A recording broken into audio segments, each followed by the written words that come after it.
तज्जयति परं ज्योतिः समं समस्तैरनन्तपर्यायै दर्पणतल इव सकला प्रतिफलति पदार्थमालिका यत्र। पंच परमेष्ठी भगवान की जय। परिग्रह पाप का वर्णन चल रहा है। पिछले कक्षा में ज्ञानशाला में हमने उस परिग्रह के दो भेदों की चर्चा की थी। अंतरंग और बहिरंग, ये मुख्यतः से दो भेद होते हैं। अंतरंग परिग्रह 14 प्रकार के होते हैं। एक मिथ्यात्व, 4 कषाय और हास्यादि 9 कषाय। इस प्रकार 14 अंतरंग परिग्रह की चर्चा हुई। अग्रिम श्लोक की ओर आगे बढ़ते हैं, जिसमें आचार्य भगवान अमृतचंद स्वामी महाराज बाह्य परिग्रह की चर्चा कर रहे हैं। आइए। अथ निश्चित सचित्तौ, अथ निश्चित सचित्तौ बाह्यस्य परिग्रहस्य भेदौ द्वौ, बाह्यस्य परिग्रहस्य भेदौ द्वौ नैषः कदापि संगः, नैषा कदापि संगः सर्वोऽप्यतिवर्तते हिंसाम्। सर्वोऽप्यतिवर्तते हिंसाम्। बोलिए। अथ निश्चित सचित्तौ बाह्यस्य परिग्रहस्य भेदौ द्वौ नैषः कदापि संगः सर्वोऽप्यतिवर्तते हिंसाम्। आइए बहिरंग परिग्रह समझते हैं। अथ अर्थात उसके पश्चात, तदनंतर, निश्चित सचित्तौ, निश्चित अर्थात चेतना से रहित अचेतन, सचित्तौ चेतना से सहित चेतन, बाह्यस्य अर्थात बाह्य के, किस बाह्य के, परिग्रहस्य अर्थात परिग्रह के, भेदौ अर्थात भेद, द्वौ अर्थात दो। अथ अर्थात उसके पश्चात, क्योंकि पिछले श्लोक में हमने अंतरंग परिग्रह की चर्चा की थी। उसके पश्चात बाह्यस्य परिग्रहस्य द्वौ भेदौ, बाह्य परिग्रह के दो भेद होते हैं। कौन कौन से? अचेतन परिग्रह और चेतन परिग्रह। नैषः कदापि संगः, न एषः, न मतलब नहीं, एषः मतलब यह, कदापि कभी भी, यह कौन? संगः, संगः मतलब परिग्रह। यह जो परिग्रह है, कौन सा परिग्रह है? सर्वः अपि, सारा का सारा परिग्रह भी, अतिवर्तते हिंसाम न, अतिवर्तते उल्लंघन करता है, हिंसाम अर्थात हिंसा को, न मतलब नहीं। नीचे की पंक्ति फिर से देखें।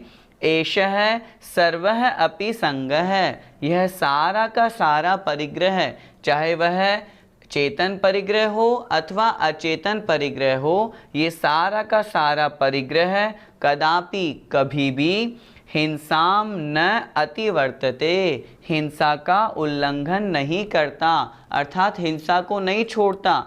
जहाँ पर भी परिग्रह होगा वहाँ तो हिंसा होगी ही होगी। इस तरह का भाव इस श्लोक में है। भैया जी, मेरे 10 लाख रुपए बैंक में जमा है, इसमें हिंसा कैसी? चाहे पैसा बैंक में जमा हो अथवा हमारे पास में हो, या हमने किसी को उधार भी दे रखा हो, उस पैसे के प्रति, उन रुपयों के प्रति जो हमारा ममत्व परिणाम है, वही ममत्व परिणाम हिंसा का कारण है। हिंसा की क्या परिभाषा? आत्म परिणाम हिंसन हेतुत्वात्, आत्मा के परिणामों की हिंसा हो गई। वहाँ हमारा उस पैसों के प्रति राग है, मोह है, ममत्व है, ये पैसा मेरा है। आपने कहा मेरा पैसा बैंक में 10 लाख जमा है, तो वहीं आपका उत्तर आ गया, मेरा पैसा ममत्व परिणाम है। और जहाँ जहाँ ममत्व परिणाम होगा, जहाँ जहाँ राग होगा, वहाँ आत्मा के परिणामों की हिंसा होगी, और आत्मा के परिणामों की हिंसा होने के कारण वहाँ हिंसा कही गई है। भैया जी, ये चेतन और अचेतन परिग्रह कौन से गुण स्थान तक पाए जाते हैं? जब कोई जीव पूर्ण रूप से परिग्रह का त्याग कर देते हैं तब उनके अपरिग्रह महाव्रत होता है। अपरिग्रह महाव्रत छठे गुण स्थान से प्रारंभ होता है, इसलिए चाहे चेतन परिग्रह हो अथवा अचेतन परिग्रह हो, ये 5वें गुण स्थान तक पाए जाते हैं।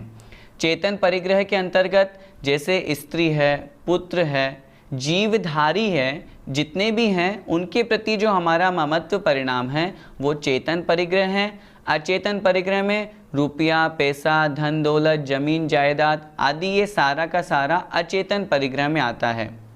इसलिए चाहे चेतन हो अथवा अचेतन हो, आचार्य उमा स्वामी महाराज ने परिग्रह 10 प्रकार के भी कहे हैं। क्षेत्र, वास्तु, हिरण्य, सुवर्ण, धन धान्य, दासी दास, कुप्य, प्रमाणातिक्रमः, जहाँ अतिचारों का वर्णन किया, तो कुप्य के साथ में कहीं कहीं पर भांड अर्थात बर्तन का भी प्रयोग किया जाता है। तो इस तरह बहिरंग परिग्रहों की जहाँ चर्चा की गई, यहाँ मुख्यतः से आचार्य अमृतचंद स्वामी महाराज ने उन बहिरंग परिग्रहों को 2 भागों में विभाजित कर दिया, चेतन परिग्रह और अचेतन परिग्रह। सामान्य से बाह्य परिग्रह के ये 10 भेद भी होते हैं। ये जो बहिरंग परिग्रह हैं ये भले हो या ना हो, लेकिन यदि अंतरंग परिग्रह हैं तो वे 6वें गुण स्थान में जो मुनि महाराज हैं वे भी परिग्रही हैं। उनके मन में उस वस्तु के प्रति, उन चेतन अथवा अचेतन वस्तुओं के प्रति परिग्रह जागृत है, ममत्व परिणाम है, इसलिए वे भी परिग्रही कहे जाएंगे। भैया जी, जो मुनिराज अपने पास लैपटॉप, मोबाइल, रुपया, पैसा, गाड़ी आदि रखते हैं वो परिग्रह से रहित कैसे माने जाएंगे, अथवा उनका गुण स्थान कौन सा माना जाएगा? हमें बाह्य से मुनिवेश दिखाई दे रहा है, लेकिन साथ में ही वो मोबाइल, लैपटॉप या फिर रुपया, पैसा, गाड़ी आदि इन सब का अगर वो व्यवहार करते हैं, उनके पास में हैं, तो वो मुनि महाराज परिग्रह से युक्त ही कहलाएंगे। जब बहिरंग परिग्रह ही नहीं गया तो अंतरंग कैसे जाएगा? पहले तो बाह्य परिग्रह छोड़ो, फिर उसके बाद अंतरंग के छोड़ने की बात करेंगे। गुणस्थान की आप चर्चा कर रहे हैं तो परिग्रह से युक्त मुनि महाराज तो प्रथम गुणस्थानवर्ती हैं। आचार्य धर्मसागर जी महाराज, कितना अच्छा उदाहरण उनके जीवन से प्राप्त होता है। जब वो एक बार एक श्रावक उनके पास में एक चांदी की माला लेकर के आया और उसने मुनि महाराज के चरणों में भेंट स्वरूप उसे प्रदान किया और कहा, महाराज आप जो जाप करते हैं इस चांदी की माला से कीजिए। आचार्य धर्मसागर जी महाराज ने कितना अच्छा उत्तर दिया, भैया मैं चांदी की माला तो रख लूँगा, लेकिन इसकी चौकीदारी कौन करेगा? क्या मतलब, अगर उसको रख लेंगे तो सामायिक में बैठेंगे, कहीं जाएंगे तो पीछे से उसकी चिंता लगी रहेगी, कोई उठा करके ले गया तो। मुनि महाराज सभी चिंताओं से रहित होते हैं, उनके पास पीछे कमंडल और शास्त्र होते हैं, ऐसी वस्तुएं होती हैं जो उन्हें ज्ञानार्जन के लिए उपयुक्त हों, उनके प्रति भी उनका ममत्व परिणाम नहीं होता। सामायिक में लीन मुनि महाराज के लिए आचार्य पद्मनंदी पंचविंशतिका में लिखते हैं, उस अवस्था में उन मुनि को अपनी पीछे से भी राग नहीं करना। क्यों? उससे यदि राग करेंगे तो फिर ध्यान कैसे हो पाएगा, सामायिक कैसे हो पाएगी। इसलिए यदि कोई मुनि महाराज इन सब बाह्य वस्तुओं को, परिग्रह को रखते हैं तो फिर वो परिग्रह से युक्त कहलाएंगे, शिथिलाचार के अंतर्गत आएगा, जो मुनि के लिए ठीक नहीं। भैया जी, क्या परिग्रह से युक्त जीव को मोक्ष हो सकता है? श्वेतांबर शास्त्रों के अनुसार अथवा उस आमनाय के अनुसार परिग्रह का पूर्ण रूप से त्याग नहीं कराया जाता और वस्त्रधारी को भी उनके वहाँ पर मोक्ष बतलाया है। लेकिन दिगंबर शास्त्रों में, दिगंबर आमनाय में ऐसा नहीं है। जब तक नग्न दिगंबर अवस्था को प्राप्त नहीं होंगे तब तक मोक्ष प्राप्ति संभव नहीं।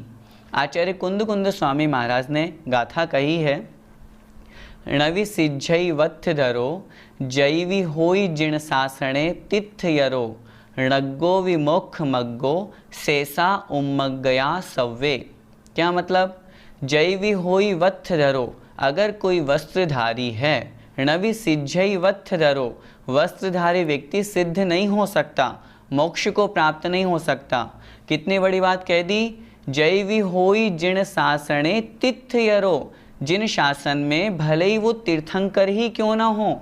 सोचिए, तीर्थंकर जो बनेंगे आगे, उनका तो नियामक है कि वो मोक्ष जाएंगे ही जाएंगे, लेकिन यदि मोक्ष जाना है तो उनको वो परिग्रह छोड़ना ही पड़ेगा, वो वस्त्र छोड़ना ही पड़ेगा। अपना पूरा राज्य, धन संपत्ति, सब राजपाट, वैभव, बाह्य परिग्रह, अंतरंग परिग्रह, सब कुछ छोड़ना ही पड़ेगा। तब जाकर के नग्गो विमोक्ष मग्गो, नग्नता ही सर्वश्रेष्ठ मार्ग है, वही मोक्ष मार्ग है। शेषा उम्मग गया सव्वे, इस नग्नता के अलावा संसार में हमें जितने भी अन्य मार्ग दिखाई देते हैं, अन्य अन्य आमनाय के अनुसार कहते हैं कि इस तरह से क्रिया कर लें तो मोक्ष हो जाएगा, वे सारे के सारे उन मार्ग हैं, कुमार्ग हैं, खोटे मार्ग हैं, मिथ्या मार्ग हैं।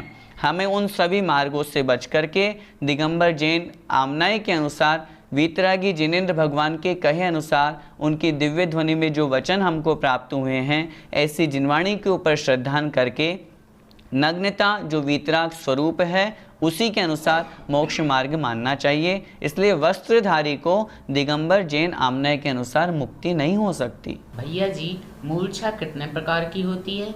मूर्छा 3 प्रकार की होती है। सबसे पहला ममत्व, सबसे ज़्यादा राग जो हमें होता है वो है शरीर संबंधी, दूसरा है संपत्ति संबंधी, और तीसरा है अपने संबंधी अर्थात रिश्तेदार नातेदार संबंधी। सबसे अधिक मूर्छा, सबसे अधिक राग, सबसे अधिक ममत्व परिणाम हमें अपने शरीर से होता है। यह शरीर मेरा है, इसीलिए तो दिन रात इस शरीर को रचाने पचाने में लगे रहते हैं, सजाने संवारने में लगे रहते हैं। इस शरीर के प्रति कितना ममत्व करते हैं। यदि थोड़ा सा भी कष्ट यदि हमें होता है तो कितना दुख होता है। यदि थोड़ा सा फोड़ा फुंसी हो गया तो पूरा दिन भर हमारा मन, हमारा पूरा का पूरा ध्यान उसको मिटाने में, उसको दूर करने में लगा रहेगा। आर्त और रौद्र ध्यान में हमारा पूरा समय चला जाता है, सिर्फ इसलिए क्योंकि हमें शरीर के प्रति बहुत राग है। शरीर के बाद में अन्य जितने भी संपत्ति हैं, गाड़ी हैं, घोड़े हैं, सोचो विचार करो, यदि किसी की गाड़ी को कुछ हो जाता है तो वो व्यक्ति कितना दुखी होता है।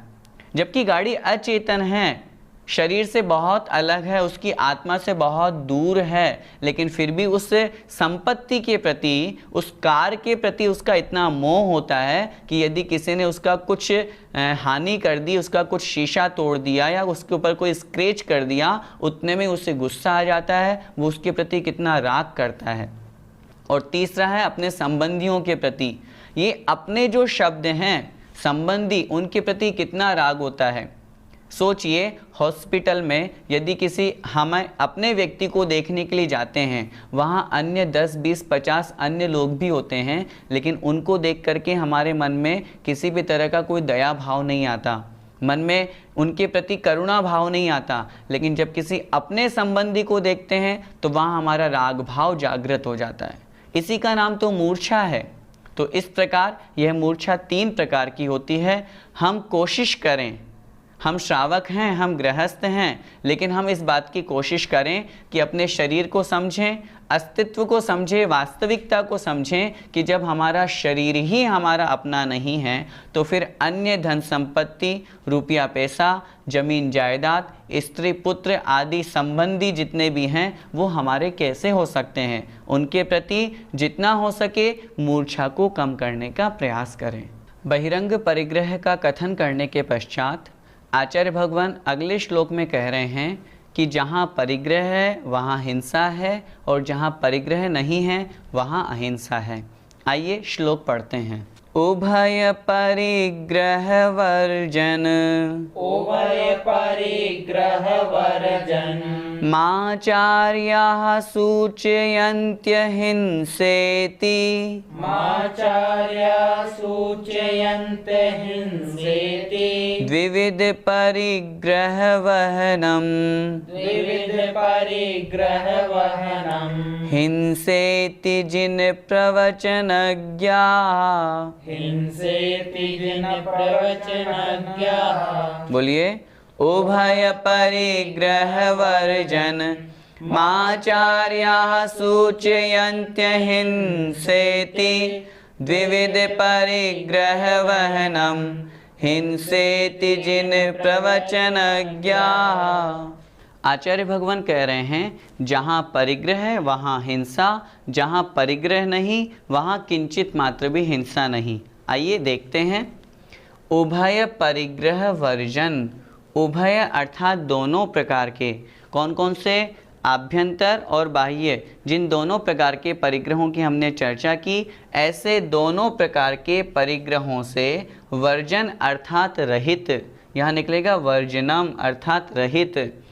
आचार्याः अर्थात आचार्य भगवान गुरु महाराज, सूचयन्त्य हिंसेति, सूचयन्ति अहिंसा इति, सूचयन्ति अर्थात सूचित करते हैं, बताते हैं, कथन करते हैं। क्या? अहिंसा इति मतलब यह अहिंसा है। क्या अहिंसा है? दोनों प्रकार के परिग्रहों से जो रहित है उन्हें आचार्य भगवान अहिंसा कहते हैं। द्विविध परिग्रह वहनम, द्विविध और दोनों प्रकार के, आभ्यंतर और बाह्य दोनों प्रकार के परिग्रहों का जो वहन है अर्थात ग्रहण है, दोनों प्रकार के परिग्रहों से सहित जो अवस्था है, हिंसा इति, वह हिंसा है। जिन प्रवचनज्ञाः, जिन अर्थात जिनेंद्र भगवान के जो प्रवचन हैं अर्थात उपदेश है, उसको जो ज्ञाः अर्थात जानने वाले हैं, जिनेंद्र भगवान की दिव्य ध्वनि को जानने वाले अर्थात आचार्य महाराज, गुरु महाराज, जिन्होंने जिनेंद्र भगवान की उस जिनवाणी को स्वयं समझा और शास्त्रों में निबद्ध किया, ऐसे वे गुरु महाराज सूचयंती सूचित करते हैं, कहते हैं। भैया जी, दोनों प्रकार के परिग्रह को छोड़ देने से अहिंसा कैसे हुई? जब जीव ने दोनों प्रकार के परिग्रह का त्याग कर दिया, मिथ्यात्व छोड़ दिया, कषायों को छोड़ दिया, तो फिर अब उसकी हिंसा कैसे? क्योंकि कषाय होगी तो आत्म परिणामों की हिंसा होगी। कषाय का त्याग कर दिया, अब आत्म परिणामों की हिंसा नहीं। अब वह जीव अपने स्वभाव को प्राप्त हो गया है। अंतरंग परिग्रह भी उसने पूर्ण रूप से छोड़ दिया, मिथ्यात्व छोड़ दिया, 4 कषायें छोड़ दी, हास्यादि 9 कषायें छोड़ दी। बहिरंग परिग्रह तो उसने पहले ही छोड़ दिया था। अब जब सारा का सारा परिग्रह छूट गया तो उसका किसी भी वस्तु के प्रति न कोई राग भाव, न कोई द्वेष भाव, न कोई मोह, किसी भी तरह का किसी भी वस्तु के प्रति कषाय भाव, प्रमाद भाव, राग भाव नहीं होने के कारण फिर अब उसके हिंसा का नाम ही नहीं है। वहाँ उस जीव के नियम से अहिंसा कही जाएगी। इसलिए पूर्ण रूप से अहिंसा, कषायों का पूर्ण रूप से त्याग 12वें, 13वें और 14वें गुणस्थानवर्ती जीव के लिए कहा जाएगा। 11वें गुणस्थानवर्ती जीव के अभी कषायों का पूर्ण त्याग नहीं हुआ। क्यों? क्योंकि अभी उनके कषाय सत्ता में तो है, भले उपशम किया है, दबाया ही तो है, अंतर मुहूर्त बाद में तो वो उदय में आएगी ही आएगी। इसलिए सत्ता अपेक्षा से उनको 11वें गुणस्थानवर्ती जीव को पूर्ण रूप से अहिंसक नहीं माना।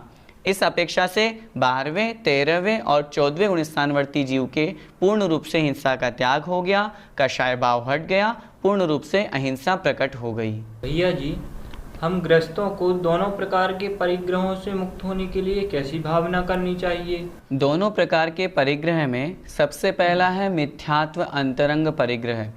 गृहस्थ अवस्था में रहते हुए सबसे पहले हमें उसी परिग्रह को निकाल करके फेंकना है। सबसे बड़ा राजा तो वही है। यदि कोई जीव मिथ्यात्व के चक्कर में फंसा हुआ है तो वह कितना भी धर्म कर ले, कितने भी व्रत उपवास कर ले, उसके वे सारे के सारे व्रत उपवास, सारा का सारा धर्म, सारा का सारा स्वाध्याय निरर्थक है, किसी काम का नहीं है। इसलिए सबसे पहले तो अपनी मान्यता सम्यक्त्व बनाएं, सम्यक्त्व के अनुसार आचरण करें। सच्चे देव, सच्चे शास्त्र और सच्चे गुरु, इनके अलावा अन्य जो खोटे देवी देवता हैं, कुगुरु, कुदेव, कुशास्त्र हैं, उनकी मान्यता नहीं रखें। उनकी मान्यता से अपने आप को बहुत दूर रखें। ग्रहित मिथ्यात्व का पूर्ण रूप से त्याग करें। अग्रहित मिथ्यात्व को त्याग करके सम्यक्त्व की ओर प्रवृत्ति करें। अब जब हम गृहस्थ अवस्था की बात करते हैं तो उसमें तो सिर्फ यही संभव है।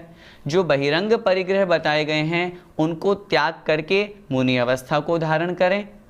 क्योंकि जब तक मुनि अवस्था को धारण नहीं करेंगे, छठवें गुण स्थान को प्राप्त नहीं होंगे, तब तक हमारा यह बाह्य परिग्रह भी नहीं छूटेगा। इसलिए मुनि अवस्था को प्राप्त हों, और जब फिर मुनि अवस्था को प्राप्त हो जाएं तो फिर जो अंतरंग शेष परिग्रह बचे हैं, चूँकि पंचम काल है, पंचम काल में पूर्ण रूप से हम सभी अंतरंग परिग्रह का त्याग तो कर ही नहीं सकते, क्योंकि सातवें गुण स्थान से आगे जाना संभव नहीं है। फिर भी मन में भावना रखें कि हे भगवान, मैं ऐसी तपस्या कर रहा हूँ, कब आपके समक्ष आऊँ, कब आपके समान बनूँगा, उन सभी परिग्रहों का नाश करके मैं भी पूर्ण रूप से अहिंसा को प्राप्त करके सिद्धत्व पद को प्राप्त करूँगा। ऐसी भावना भगवान के समक्ष भानी चाहिए। तो इसके अलावा भी जब हम गृहस्थ में रहते हैं, इन सब चीज़ों की ओर आगे बढ़ने के लिए भी जितना परिग्रह हमारा है, उस परिग्रह को भी हम सीमित करें। जब तक परिग्रह का परिमाण नहीं होगा, हम गृहस्थ हैं, हमें वस्तुओं की आवश्यकता है, हम घर में रहते हैं, जिस स्थान पे रहना है हमें मकान चाहिए, पहनने को वस्त्र चाहिए, खाने पीने को वस्तुएं चाहिए, चलने के लिए गाड़ी घोड़ा सब कुछ चाहिए गृहस्थ अवस्था में रहते हुए। लेकिन एक आवश्यकता है और एक विलासिता है। हम उतनी वस्तुएं अपने पास में रखें जितनी हमारी आवश्यकता हो। अधिक वस्तुओं को अपने पास में रखने से क्या लाभ? इसलिए सबसे बड़ा जो हमें कार्य करना है, सबसे पहले तो मिथ्यात्व परिग्रह को उखाड़ फेंकना है। फिर उसके पश्चात जो हमारा बहिरंग परिग्रह है, उस बहिरंग परिग्रह को सीमित करना है।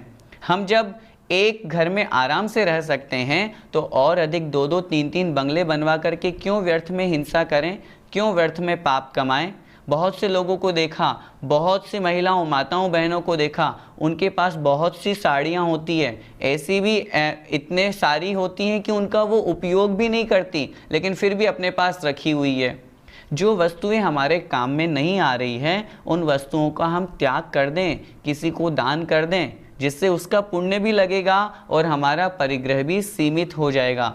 परिग्रह सीमित होगा तो जितना परिग्रह हमने छोड़ा उसके प्रति राग भाव कम होगा, आकांक्षा मूर्छा कम होगी, उसका पुण्य लगेगा, परिग्रह परिमाण हमारा अणुव्रत बनेगा।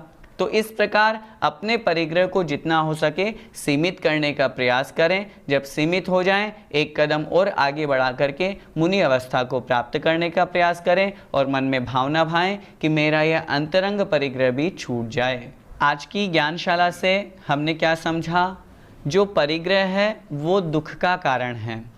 जितना परिग्रह होगा जीव दुखी रहेगा, जितना परिग्रह कम होगा जीव सुखी रहेगा। सदा संतोष कर प्राणी, अगर सुख से रहा चाहे, घटा दे मन की तृष्णा को, अगर अपना भला चाहे। इन पंक्तियों को हम पढ़ते तो हैं, लेकिन अपने जीवन में भी धारण करने का प्रयास करें। संतोष रूपी धन को प्राप्त करें, बहिरंग धन की ओर प्रवृत्ति कम करें। ऐसा करेंगे तो हमारी ज्ञानशाला पढ़ना, सुनना, सुनाना सार्थक होगा। मुझे उम्मीद है कि आप परिग्रह को सीमित करके अपने जीवन को सुखी बनाएंगे। इसी मंगलमय भावना के साथ जय जिनेंद्र।